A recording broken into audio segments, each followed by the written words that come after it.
नमस्कार विद्यार्थियों, आप सभी लोग कैसे हैं? आप सभी लोग स्वस्थ हैं ना? ठीक। देखिए, ये क्लास 9th के लिए गणित की एक क्लास है। ठीक है, गणित की एक क्लास हम पहले भी करा चुके हैं। ये गणित का भाग 2 है। ठीक है, इससे पहले वाले में हमने मतलब एक चैप्टर था हमारा संख्या पद्धति नाम से। ठीक है, जिसे हमने नंबर सिस्टम नाम दिया था इंग्लिश में। तो उसके अंदर हमने संख्या रेखा पढ़ी थी और संख्या रेखा पर हमने बहुत सारी चीज़ें पढ़ी थी, जैसे प्राकृतिक संख्याएं, ठीक है, पूर्ण संख्याएं, पूर्णांक, परिमेय। ठीक है, ये चीज़ हमने पढ़ ली थी। अब हम आज उससे आगे का कुछ पढ़ते हैं। ठीक है, तो सबसे पहले चैप्टर का नाम क्या था? चैप्टर का नाम था आपका संख्या पद्धति। संख्या पद्धति, जिसे इंग्लिश में नंबर सिस्टम बोलते हैं। ठीक है, क्या बोलते हैं? Number system. ठीक, इसमें हमने क्या किया था? एक संख्या रेखा बनाई थी।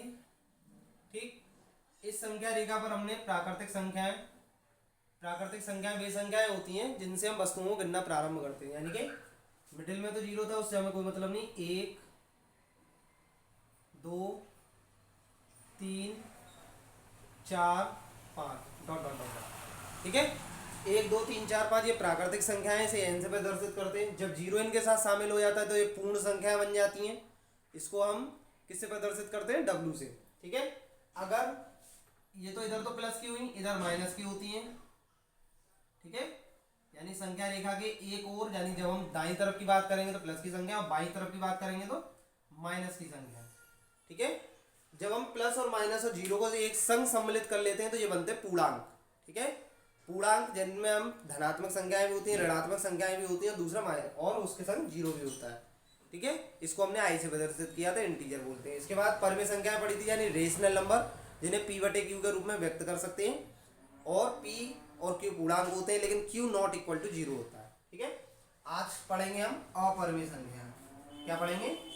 अपरिमेय संख्या, जिन्हें हम इरेशनल नंबर कहते हैं। अपरिमेय संख्या। अपरिमेय संख्या क्या है? वे संख्याएं जिन्हें p/q के रूप में नहीं लिख सकते। ठीक है, और p/q पूर्णांक होते हैं और q नॉट इक्वल टू 0 होता है। ठीक है, इसे p/q के रूप में नहीं लिख सकते, रूप में नहीं लिख सकते। ठीक, नहीं लिख सकते, नहीं लिख सकते। लेकिन p/q क्या होते हैं? p/q एक पूर्णांक होते हैं। ठीक है, क्या होते हैं? एक पूर्णांक होते हैं। और जहां q नॉट इक्वल टू 0 होता है, q नॉट इक्वल टू 0। ठीक है, यानी q 0 के बराबर नहीं होता। कुछ ऐसे नंबर्स हैं जिन्हें हम अपरिमेय संख्या के अंदर रखते हैं, जैसे पाई। पाई कैसी संख्या है?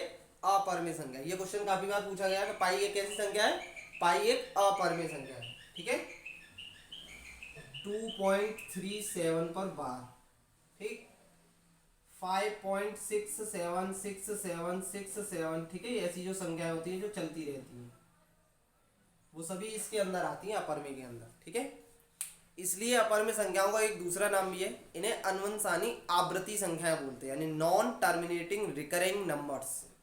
नॉन टर्मिनेटिंग रिकरिंग नंबर्स बोलते हैं इसे। ठीक है, याद रखेंगे इसे। तो ये बहुत सारी चीजें हैं। और दूसरी चीज, इनको देखो p/q के रूप में नहीं लिख सकते, लेकिन संख्याएं होती हैं p/q के रूप में, लेकिन वो लाई नहीं करती हैं उस जगह पर। ठीक है, जैसे मैं आपको एक संख्या दिखाता हूँ, p/q के रूप में लिख सकते हैं, लेकिन है अपरिमेय संख्या। जैसे 1/3।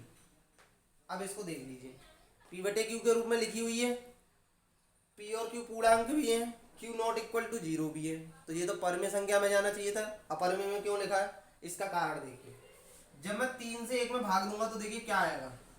पॉइंट लगाया 0, 3 तिया 9, बचा 1। पॉइंट लगा हुआ 0, 3 तिया 9, बचा 1। पॉइंट लगा हुआ 0, 3 तिया 9, बचा 1। तो ये ऐसी चलती रहेगी। ठीक है, जब ये संख्याएं ऐसी ही चलती रहती हैं तो इसे बोलते हैं हम नॉन टर्मिनेटिंग रिकरिंग नंबर्स। ठीक है, यानी कि अनवंशानी आवृत्ति संख्या है, यानी कि अपरिमेय संख्याओं के अंतर्गत इसको रखा जाता है। ठीक है, इतनी बात आपको समझ में आया होगा। तो चलिए अब हम इसमें आज हम एक्सरसाइज 1.1 स्टार्ट करेंगे। ठीक है, तो ये आपको समझ में आ गया होगा। चलिए आगे बढ़ते हैं।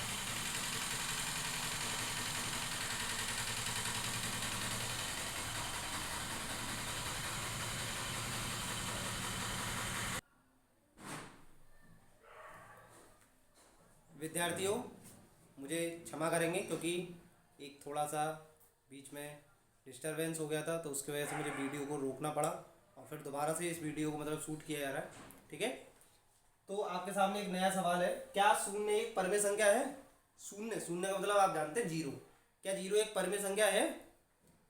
अब बड़ी सोचने की बात है कि क्या जीरो एक परमे संख्या है या नहीं है। ठीक है, तो चलिए देखते हैं आगे क्या कह रहा है। क्या इसे पी बटे क्यू के रूप में लिख सकते हैं? देखिए जब परमे संख्या होगा तो इसे पी बटे क्यू के रूप में लिख सकते होंगे, तो देखते हैं पहले।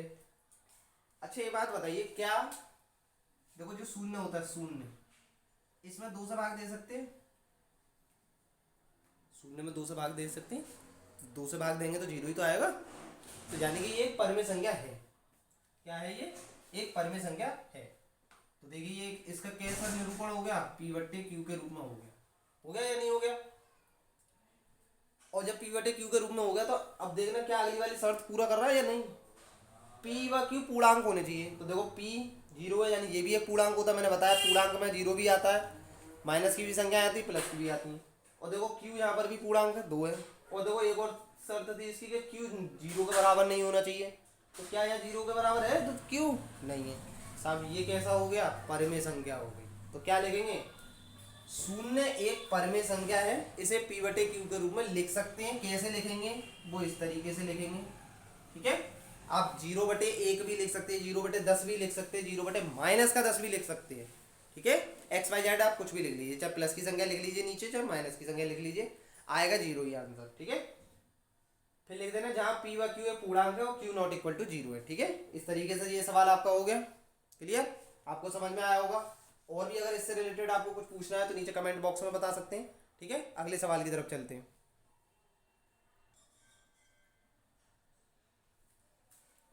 विद्यार्थियों आपकी स्क्रीन पर अब ये दूसरा सवाल है कि 3 व 4 के मध्य दो परमे संख्याएं लिखिए। कितनी संख्याएं लिखनी है? दो परमे संख्या। 3 और 4 के मध्य में लिखनी है। 3 और 4 के मध्य में कौन सी संख्या आती है भाई? है 3 और 4 के मध्य में कौन सी संख्या आती है? कोई आती है 3 और 4 के मध्य में? नहीं आती है ना। और ये कह रहे हैं कि दो परमे संख्या ज्ञात कीजिए। कैसे करें? चलिए अब इसके बारे में सीखते हैं। सबसे पहले क्या करना है, एक आपको संख्या रेखा खींचनी है।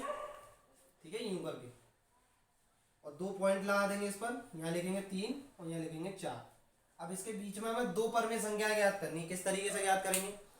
तो सबसे पहले क्या करेंगे, तो लिखेंगे प्रथम चरण। प्रथम चरण, और प्रथम चरण में क्या करेंगे? 3 और 4 को जोड़ेंगे। 3 प्लस 4 बटे 2, जोड़ दो इन्हें। 7 3 और 4 7 होते बटे 2, यानी कि 7 बटे 2। बीच में कौन सी संख्या आ गई इनकी?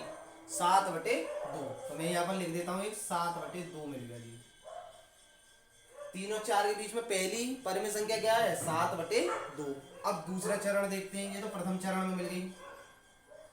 द्वितीय चरण, द्वितीय चरण में क्या कर सकते हैं? आप चाहो तो 3 और 7 बटे 2 के मध्य में भी निकाल करके लिख सकते हो, या 4 और 7 बटे 2। अब देखो मेरा जो बीच में मतलब यहाँ बन रहा है वो 4 और 7 बट्टे 2 के बीच में बन रहा है, तो मैं इन दोनों को जोड़ूंगा। तो 7 बट्टे 2 प्लस 4 बट्टे 2। ठीक है, तो इसको क्या करेंगे? देखिए 7 बट्टे 2 लिख देंगे, प्लस 4 के नीचे कुछ नहीं है, 1 मान लिया, बटे 2।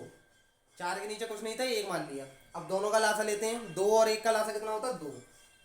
ठीक है, 2 लिख दिया। 2 से 2 में डिवाइड करेंगे, 1 की गुणा 7 से करा देंगे, प्लस 1 का भाग देंगे 2 में, 2 का ऊपर मल्टीप्लाई कर देंगे। ठीक है, और फिर टोटल का बटे 2। सही है, ये तो ऊपर वाले हिस्से का है केवल, बस। ठीक है, आप देख पा रहे हैं केवल ये ऊपर वाले हिस्से का। अब आगे चलते हैं। 7 एकम 7 प्लस 4 दूनी 8 बटे 2, फिर टोटल बटे 2। ठीक है, 7 और 8 15 बटे 2 बटे 2, तो ये हो गया 15 बटे 4, यानी ये वाले दो ने इस वाले दो से गुणा कर लिया, बीच में कौन सी आएगी 15/4। ठीक है, तो इस तरीके से हम दो लगातार संख्याओं के मध्य में भी परमेय संख्याओं को ज्ञात कर सकते हैं। तो एक संख्या आई 7/2, एक संख्या आई 15/4। ठीक है, इस तरीके से आपको मैं कुछ क्वेश्चंस दे रहा हूँ होमवर्क में करने के लिए, उनको करेंगे जैसे। ठीक है, होमवर्क के क्वेश्चन है 5 व 6 के मध्य में आपको दो परमेय संख्या निकालनी है, 7 व 8 के मध्य में दो परमेय संख्याएं निकालनी है, और थर्ड 9 व 10 के मध्य में दो परमेय संख्या निकालनी। ठीक है, ये आपका होमवर्क है। क्या ये आपका होमवर्क है, HW है। ठीक है, इसको निकाल करके एक बार अपने आप को चेक करेंगे कि क्या आपसे निकालने आई है। नहीं आई है तो दोबारा इस वीडियो को यहाँ तक दोबारा रिवाइंड करके देखेंगे और दोबारा इसको करेंगे। ठीक है, धन्यवाद। मिलेंगे अब अगली नेक्स्ट क्लास में।